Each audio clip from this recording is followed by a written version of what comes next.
Depending on where you live and when you began riding roller coasters, it's very possible that you have some unique credits from some random roller coasters that other people just don't get a chance to ride. I myself have a handful of these weird coasters on my list, so let's just dive in and let's just talk about them.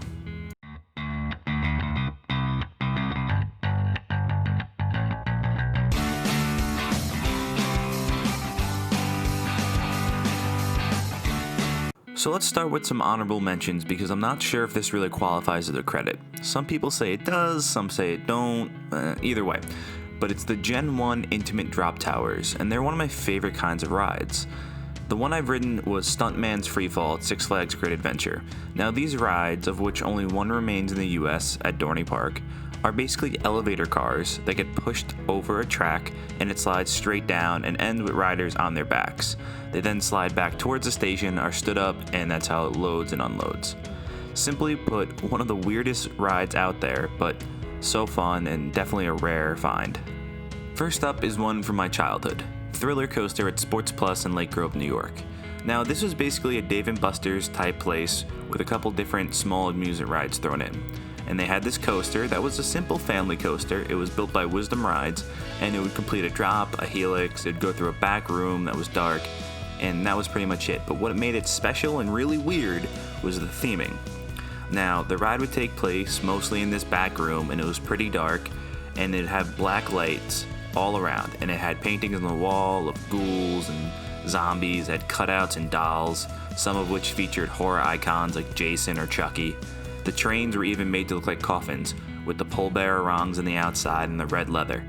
Now, this ride can currently be found in Ontario at Franken Coasters, which is on top of a Burger King.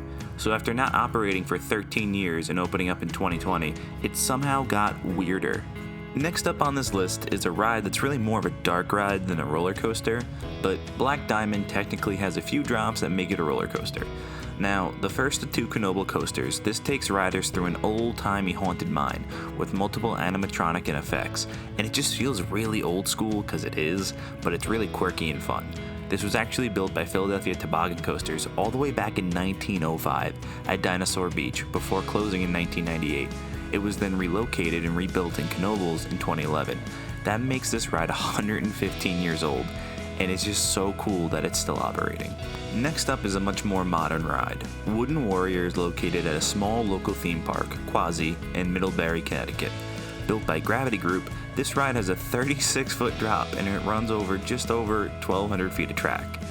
But it doesn't really feel like a family ride. It feels like the Gravity Group took a normal roller coaster and scaled it down to a miniature. You get some airtime off the drop and a few small moments later on in the now and back layout. The ride features a tunnel as well.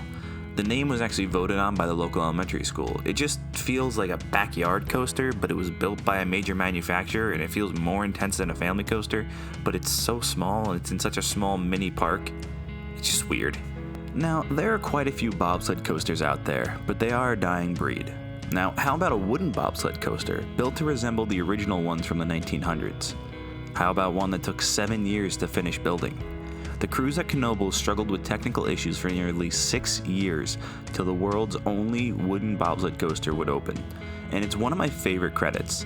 Now, it isn't very special in terms of ride experience. It feels similar to other bobsled coasters, 2 people in a car, that kind of thing. But the sheer experience of a wooden bobsled, in my opinion, there's so much care and love that went into this ride. They could have given up, but they didn't. Now, fair warning though, if you're going to the park to ride this, make sure you ride it first in the day, because it has absolutely no capacity, but it's a must ride.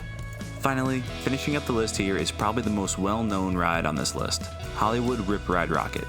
The Universal Studios attraction was built by Maurer Rides and features their unique X cars. These smaller cars feature a moving platform for loading and onboard audio that you can choose yourself. You get to listen to music as you ride this roller coaster. It also features a secret menu if you know to look up the right codes. Now, what makes this ride even weirder is that it has a set of 4 mid-course brake runs. Due to the small car size, they were needed to create more block zones, so the ride could run more cars at a time to keep up with the large crowds at Universal. Now, overall, it's a pretty decent ride, but the brakes just kill the pacing, and overall, it just feels really weird.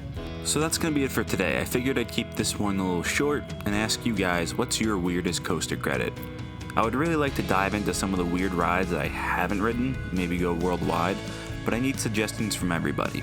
So as always, drop a like and subscribe if you like what you're seeing, it really helps out, and check out some of the other content I have posted on the channel. If you want daily content and updates on videos, follow Island Coasters on Instagram. So till next time, that's all from the shores of Island Coasters.